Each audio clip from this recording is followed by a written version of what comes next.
is looking at Athena Swan in UCD, and what we're going to do is we're going to have three panelists. They're going to give some insight across three levels at the university, the school and the college level. And their presentations are going to be 5-minute flash presentations to give it, and then at the end of that, I'm going to take questions and answers. So like the last couple of sessions, when you have a question, just post it. I'll try and get to them, try and get as many questions as we can get answered as possible in the time that we have. Delighted to say that we're joined by Professor Frank Monahan, Associate Dean of EDI in the School of Agriculture and Food Science, Dr. John Healy, who's Vice Principal for EDI in the College of Engineering and Architecture, and Marcellina Fogarty, who's the Strategic Equality, Diversity and Inclusion Manager in UCD. So Frank is going to start first, and I'm going to hand over now to Frank. And just to say, it's a panel discussion. We're going to do panels, so just make sure, panelists, if you can, to have the video switched on, and then switch it off when you're coming off for the next person to switch on. So hopefully it'll all work seamlessly. So thanks, Frank. I'll hand over to you. Okay, thanks, Rory. Thanks for the invitation to make this little presentation this morning. So we received our Athena Swan Bronze Award in May 2019. So I'm just going to touch on some of the actions that we have been implementing in the last year or so. There was talk already about the workload model. We have a workload output model we did have in the school in the preparation of our Athena Swan Bronze Award. So that includes information on the number of modules that colleagues coordinate, taught, full-time equivalents, research FTEs, publications, research awards, and research proposals. And there's also a tab for contribution. So I suppose the advantage of it is that it brings transparency to the academic workload, so colleagues can see, where their workload fits on the spectrum for different levels within the school. One of the other things that we focused on is committee membership and positions of responsibility. So as you can see there from point 2, we increased our female committee chairs from 38 to 55%, and in terms of positions of responsibility from 34 to 49% between 2017 and 2020. So I should say that the male to female ratio of academic staff in the School of Agriculture and Food Science is actually 50-50 currently, and has been for the last number of years after being male dominated in say 20 years ago, 15-20 years ago. One of the other things we've spent quite a bit of time on is just awareness of EDI, especially we've an EDI tile on our school website, and on that we've put links to staff induction information and also policies and supports for maternity cover and carers leave. As mentioned by one of the previous speakers, Neil, I think sometimes people are not aware of these, and so that's an effort to try and increase awareness of what's available and direct colleagues to those. Another important part of what we're doing is promoting women in agriculture. We have a lot of excellent women role models, or female role models, that we're promoting. So on our website, we've started that process. And an example was at the National Ploughing Championships last year. We had a large display celebrating our Athena Swan Bronze Award and our commitment to gender equality in the school. And that was very well received. Another initiative is led by one of my colleagues, Saoirse Tracy, is a female writing retreat. So where female members of staff get together for a day and focus on writing individual papers and act as sounding boards to each other, and there are opportunities to encourage each other in that and set targets, and males have been invited to that too. Student debates are something we run annually here. We engage in a competition with other universities, and again in that we've included EDI related topics. Typically the topics would have focused around business and other challenges in agriculture like GM foods and so on, but now we've included EDI topics among those. And finally, our staff EDI survey, we did a response rate of 29% when we initially put our application together. We just completed another staff survey as part of our QA process in the school, and we've increased the response rate to 61%. And that's given us some really useful information to act on as we work through our Athena Swan Bronze Action Plan. So I'm going to stop there, Rory, and as I say, happy to take questions at the end. Thanks, Frank. I think we'll move over to our next speaker. So John Healy, if you want to get yourself ready, switch on your camera, and there you are. Hi, John. How are you? Good to see you. I'm going to step back now, John, and let you proceed, and I'll see you later on when we get to the questions and answers. Sure. So hi, everyone. I'm going to talk about our inclusive teaching pilot study in engineering and architecture. So the Athena Swan college level review in 2019 highlighted some student issues around gender discrimination and dignity and respect within the college. And the review team recommended several actions to address those issues, including the promotion of inclusive teaching practices within the modules in our college. So generally, we found that the faculty and staff are really positive and enthusiastic about inclusive teaching, but they're not that confident in their knowledge of the terminology and what to do. So the pilot study aims to introduce a cohort of 12 module coordinators, which is 2 from each school within the college. So to introduce them to the literature on access, on participation and success in higher education. So the pilot study is a joint project between the Equality, Diversity and Inclusion and Teaching and Learning branches of the college. And it's managed in cooperation with UCD, Access and Lifelong Learning. So the organizing team is made up of 3 people. So there's Beth Shotton, who's the outgoing VP for EDI within the college. And so I just replaced her. Oh, sorry. I'm not quite sure. I'm getting a message to say the audio is a little low. I'll try and speak louder. I'm not sure what else I can do. So the organizing team consists of 3 people, including Beth Shotton, who's the outgoing VP for EDI within the college. And I replaced her about a month ago. I'm taking up that role for the next 3 years. But Beth will remain in charge of this pilot study. And Beth is joined by Lisa Padden from UCD Access and Lifelong Learning, and Connor Buggy from the EDI group as well. So in spite of considerable work in the area of inclusive design internationally and by UCD Access and Lifelong Learning, what good practice that does exist in engineering and architecture and of course in planning, landscape architecture and environmental policy, that hasn't been published. So the goals here are not just to support and enhance the knowledge of the staff on this topic, but also to allow them to publish. So the participants in the study, they're being given the tools to rework one of their modules according to inclusive design principles and to evaluate the effectiveness of the changes that they make. So when they complete the study, the 12 case studies that they make based on their modules and the changes they've made, those will be published in a book on inclusive teaching and engineering architecture and the affiliated disciplines.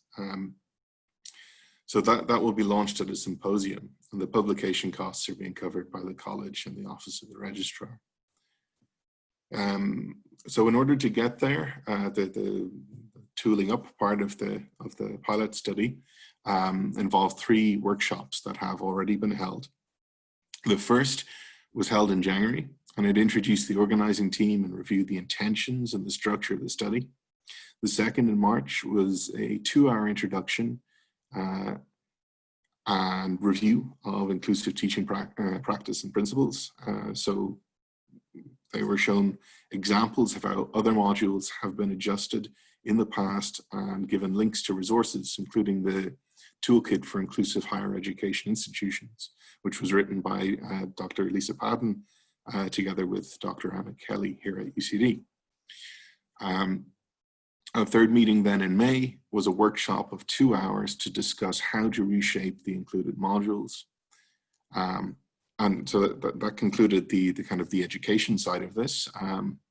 Additionally, posted surveys of all those modules were carried out in the last academic year, or at least they were in the modules run before Christmas. I think some equivalent virtual survey must have been carried out for the more recent ones. So that's where we are. We're kind of halfway, more or less. The education side of things is done, and this academic year, those 12 modules are being run again with the new inclusive practices embedded in them. And based on that, everything will be written up sometime in the next year for that book. So I just want to take this opportunity to thank Beth Shotton, Lisa Padden, and Conor Buggy for all their hard work on this pilot study, and to wish it really well to help just bring all of these great ideas into how we teach and spread it around those schools. Okay, thanks very much. Thanks very much, John. I come back. The questions are building up here.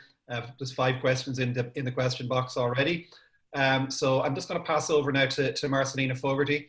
Marcellina is going to do a quick presentation at the institutional level, at the university level. So Marcy, over to you. Thank you. Okay, hello everyone, I hope you can all hear me. So as Rory has indicated, I'm going to briefly take you through some of the key actions in our institutional gender equality action plan. UCD just recently renewed its Athena Swan Bronze Award at institutional level just in September of this year. So our action plan is very new, so we're going to be working on this over the next 4 years. However, saying that, we received our first institutional bronze award in spring of 2017. So we have been doing a lot of good work in the area of gender equality and EDI more broadly. So we're definitely not working off a blank sheet, but we certainly have a lot of work to do as well. So just, I thought I'd just present this and kind of looking at the employee life cycle and taking some maybe key elements from each aspect and sharing them with you this morning. So looking at recruitment then, as I mentioned, you know, we have a very good foundation in place in terms of all the activities that we have been doing over the past few years in relation to recruitment. You know, we've inclusive recruitment guidelines in place. We've guidelines around setting up search champions and search committees, using gender decoders, mandatory EDI criteria and job descriptions, etc. So what we need to focus on now is actually, you know, supporting line managers to be able to put all of this into practice. So going around doing roadshows, doing briefings with heads of school and units, and you know, ensuring that they feel equipped to be able to put these good kind of initiatives into practice. Looking at training as well, unconscious bias training, which will be mandatory for assessment panel members. And we're also in the process of, in collaboration with other universities, developing an EDI module, which will be online. And again, there'll be a section on recruitment in that module. Targets, then we're looking at setting local level targets, so school level targets, in collaboration with heads of school. And so these will be discipline specific, so there will be you know, achievable, but yet there will be stretch targets as well. And we're also looking at piloting a blind assessment process. So I'm looking forward to see if that does bring about any changes. In terms of induction then, our main kind of challenge, I suppose, to ensure that there is a consistent local level induction process in place across the university. And so our checklists are in place, and we will be ensuring that requiring managers and the new employees to sign off on this checklist to ensure that the induction has been carried out. And we'll also be providing, you know, slides around EDI that can be incorporated into that induction to again to ensure a consistent delivery of that induction program. We're also introducing a buddy program where line managers will be required to assign a buddy to new employees when they start, just to help them settle in. And then in terms of induction, another aspect is the faculty-specific induction program that's going to be introduced, looking on the three pillars of academic activity, so that when academics start in the university, they know what's expected of them. So if they're early career, they know what they need to do in terms of in terms of the career development and getting promoted. And if you're a more senior academic starting in the university, that you know that your responsibility will be to mentor and support more early career academics within the university. In terms of career development, we're looking at developing an internal leadership program for women. At the moment, we do engage in Aurora, but we're looking at developing something internally over the next while. Family-related leave. We've done a lot of work around this over the past couple of years in terms of providing cover for having a central fund that provide to support providing cover for people who take maternity leave, and also a phased increase in teaching then when people return from maternity leave, so that females can focus on their research when they return. So this is all centrally funded. So we need to embed that more in the university and ensure that there's an awareness around that, and monitor the impact of that and the uptake of it. We're looking at developing a flexible working framework as well. Again, we have a number of policies in place, like a shorter working year, job shares policy, remote working policy, but it's bringing all these together under the one umbrella so people are aware that look at all these flexible working options are available, and looking at developing more flexible working options as well. Moving on to promotions then, academic promotions, we're looking at things like ensuring that the head of school letter that accompanies an application covers off certain aspects, such as maybe if a particular applicant has a very heavy teaching load for some reason, a high administration load, or sitting on a lot of committees, etc. So that can be taken into consideration when the assessment is taking place centrally of somebody's application for promotion. There's a prima facie requirement at the moment as well in the promotions process, where if a prima facie case has to be made prior to an application being sent for external assessment. And when we were preparing our application and looking at data, we've seen that more male applications are being sent for external assessment than females. So there is an action in the plan now to remove that prima facie case requirement. Also looking at development sample applications, just to take, I guess, the mystery out of how do you put an application together for faculty promotion. So again, there's a lot of other supports in place, of course, as well, like workshops, etc. But this is something in addition that we're looking at doing. And also looking or investigating the DORA principles, so looking more at the scientific aspect of a person's paper, as opposed to the journals that the articles going into. And then moving on to leavers, we have an exit interview process in place, but just currently it's for those who resign from their posts. We're looking at expanding that to all people that leave the university. And also we're looking at preparing guidance for managers where they may be doing some face-to-face exit interviews. So then, of course, surrounding all of that then is the cultural aspect. So I'm not going to go through all of this in the interest of time, but some of the things that I would pull out is dignity and respect, for example. So we're currently working on developing a new policy on sexual harassment and sexual misconduct. Prior to that, it was all one policy around bullying, harassment and sexual harassment. And in addition to that, then there's going to be a lot of training provided for, you know, line managers, for designated contact persons, bystander training for employees. It's currently in place for students. So it's looking at the whole package around dignity and respect.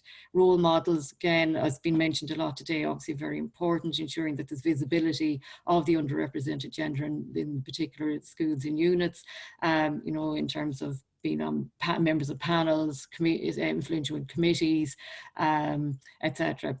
Accountability is another thing that we looked at in this application, that you know, we can develop all these great policies at institutional level, but are they filtering down at local level? So we need there to be some accountability from leaders at local level as well, in terms of the implementation of what's developed at institutional level. A MARC type initiatives, the men advocating real change, we'll be looking to develop something like this as well, where, you know, it's the gender inequality is not just a female or a woman's problem. We need to engage men more as well. And we did notice, you know, or we have noticed over the past couple of years, and we do carry out initiatives or you know, run events, etc., that or training, that there is a higher uptake by women. So we do want to look at trying to encourage more male participation.